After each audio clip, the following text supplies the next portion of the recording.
النهارده هتكلم عن احد اهم المنح الهولنديه المموله وبالتحديد من وزاره الخارجيه الهولنديه، وهشرح بالتفصيل طريقه التقديم للمنحه دي وايه اللي فيها اكتر من 35 جامعه هولنديه واللي ساعات بيدوك منحه بتصل ل 5000 يورو. وبعد المنحه تقدر تغير فيزتك من فيزا دراسه لفيزا عمل، وساعتها تاخد اقامه اوروبيه وتعيش في اوروبا عادي. وبما اني بعمل محتوى عن هولندا واوروبا بشكل عام، فقررت اجيب لكم اهم المنح الاوروبيه زي المانيا وغيرها. كل المنح اللي جايبها لكم النهارده هحط لكم اللينكات بتاعها تحت الفيديو ده عشان بعد الفيديو ما تدورش كتير. فدعمك الجميل والاشتراك عشان نكمل في محتوانا المفيد، ويلا بينا نبدا الفيديو. اولا المنحه الهولنديه هقسمها لك لكذا حاجه، واول حاجه هنبدا بيها هي الشروط. اول حاجه في الشروط انك تكون خارج المنطقه الاقتصاديه الاوروبيه ومش بتحمل اي جنسيه اوروبيه. تاني حاجه واحلى حاجه انك مش بتحتاج ولا كشف حساب بنكي. تالت حاجه انك برضك مش بتحتاج لشهاده لغه.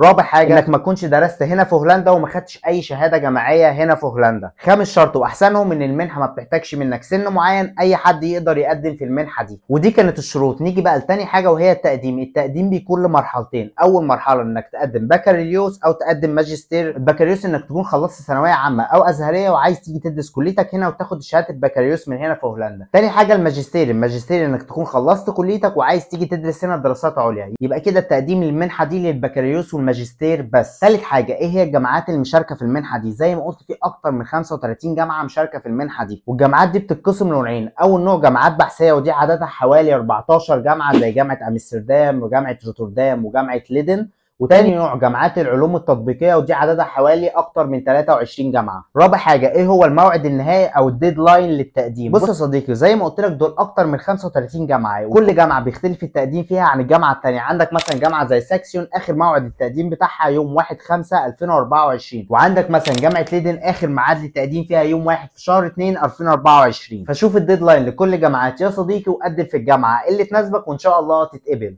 خامس حاجه ايه هي التخصصات الموجوده؟ في عدد كبير جدا من التخصصات زي طب وهندسه واداره اعمال وغيره. ده بيرجع بسبب عدد كبير جدا من الجامعات اللي موجوده في المنحه دي. نيجي بقى لسادس حاجه وايه هي المستلزمات اللي المفروض تقدمها. اول حاجه خطاب تحفيزي بتقدم فيه نفسك، بتقول لهم انت مين، والخطاب ده بيكون بحد اقصى 100 كلمه. تاني حاجه خطاب بتشرح فيه انك طالب موهوب وتستحق المنحه دي، وبتحط في الخطاب ده درجاتك الاكاديميه يعني في الجامعه، ولو انت في الثانويه بتحط درجاتك اللي في الثانويه. والخطاب ده بيكون بحد اقصى 150 كلمه. تالت خطاب سبب رغبتك في الدراسه في الجامعه دي. مثلا انت اخترت جامعه زي جامعه ليدن او جامعه امستردام، انت بتقول لهم ليه اخترت الجامعه دي وليه عايز تاخد المنحه في الجامعه دي. وطبعا عشان تحل النقطه دي انت مثلا اخترت جامعه زي جامعه ليدن، هتخش على جوجل وتكتب جامعه ليدن وتعرف اكتر عن جامعه ليدن وتعرف ايه المميزات اللي موجوده في الجامعه. ورابع خطاب معانا بحد اقصى 150 كلمه، واللي بتكتب فيه ايه اللي بيخليك متميز بجانب دراستك ودرجاتك، وايه هي اهتماماتك وانشطتك اللي بتحب تعملها بجانب دراستك. وبص يا صديقي، لو حسيت لوهله ان الخطابات كتير وكده وان الموضوع رخم، اوعى تنسى انك جاي تدرس في واحده من احسن دول اوروبا،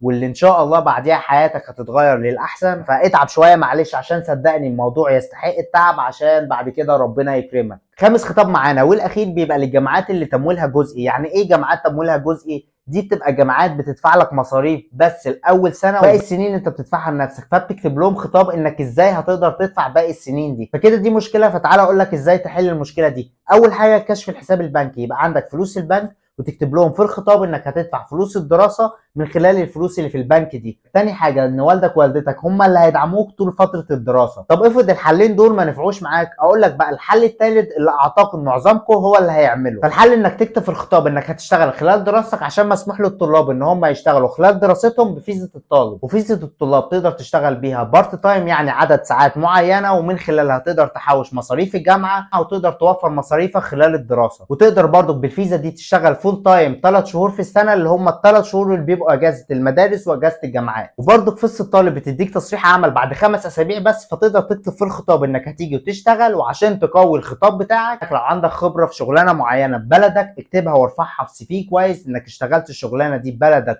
وما عندكش مشكله لما تيجي هنا هولندا تشتغل الشغلانه دي، وبكده انك عندك خبره في شغلانه معينه وناوي تشتغل الشغلانه دي وتدفع المصاريف. والخطاب ده زي ما قلت للجامعات اللي تمويلها جزئي فقط. نيجي بقى لاخر حاجه معانا وهي طريقه التقديم. فمثلا احنا عندنا كل الجامعات، فهنختار مثلا اول جامعه وهي جامعه ليدن. اول ما تضغط على اللينك ده هيفتح لك صفحه الجامعه. اول ما تنزل تحت هتلاقي ابلكيشن بروسيس، وهتضغط على ابلكيشن فور ادميشن، فهيشرح لك خطوات التقديم خطوه بخطوه. ولو عطلت في حاجه هتضغط على خطوه من الخطوات دي هيشرح وهشرحها لك بعد كده بالتفصيل. ولو نزلت تحت شويه هتلاقي فيديو اضافي بيشرح لك، وهتلاقي كلمه ابلاي ناو، ولو ضغطت عليها تقدر تعمل لوج ان او كرييت اكونت. فطبعا احنا ما عندناش حساب فهنعمل حساب. بعد كده هنضغط على كرييت اكونت وهيسالك حاجات سهله جدا زي ايه هي جنسيتك، واعمل سكان للباسبور بتاعك، والسكان ده عشان ياخدوا معلوماتك مظبوطه وما يكونش فيها اي حاجه غلط. وهنا بيقول لك الطريقه الصحيحه لتصوير باسبورك. وبعد كده هيفتح لك الصفحه دي، ولو معلوماتك تمام الصفحه دي بيكون فيها كل المعلومات اللي موجوده في الباسبور. وبعد كده بتضغط على اول حاجه دي، وهنا بتقول لهم انك كل المعلومات اللي انت دخلتها صحيحه وما فيهاش اي غلط. وبعد كده هيفتح لك الصفحه اللي بعدها وهيقول لك اكتب اسمك واسم بلد ولادتك. بعد كده الخطوه الثانيه هيطلب منك العنوان بالتفصيل زي البوست كود والشارع وكده. وبعد كده الخطوه الثالثه هتروح على كونتاكت وتكتب الايميل بتاعك بالباسورد ورقم التليفون واللغه اللي انت حابب ان هم يتواصلوا معاك بيها. وخد بالك الايميل ده تكون حافظه عشان بعد كده هتعمل بيه تسجيل الدخول وهيبعتوا لك عليه رساله التاكيد. وبعد كده تخش على اخر خطوه وهي سمري، وهنا بقى بيديك كل البيانات اللي انت دخلتها. لازم تقرا كل البيانات دي تاني وتتاكد ان كل المعلومات اللي انت دخلتها صح ومظبوطه ودقيقه 100%. بعد كده تنزل تحت خالص وتتك على كلمه كرييت، وبكده انت عملت اكونت. بعديها هيجي لك الرساله دي على طول، هيقول لك ان details have been successfully saved. بعد كده ترجع على اول صفحه خالص وتعمل لوج ان بالايميل والباسورد اللي انت عملتهم من شويه. وبعدها تخش وتقدم على المنحه في الجامعه دي، ومش بس الجامعه دي، على اي جامعه موجوده، وان شاء الله بالتوفيق.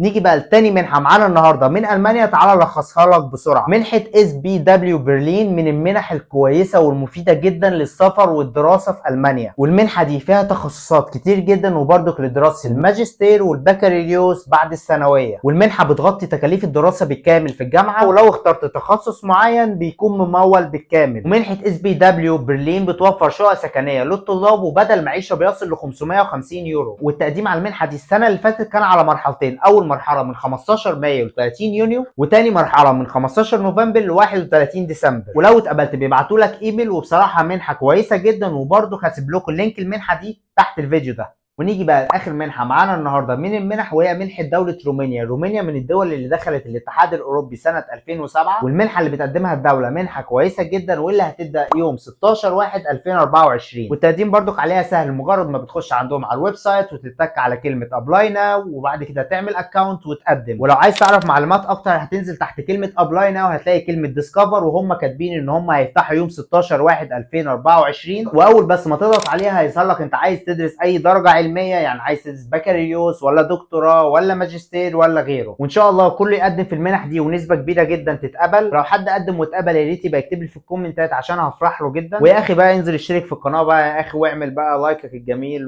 ولو وصلت معايا لحد هنا فشكرا انك اديتني وقت من وقتك. كل الحب والله، وان شاء الله التوفيق للكل، واشوفكم الفيديو الجاي. يومكم دايما لذيذ. سلام.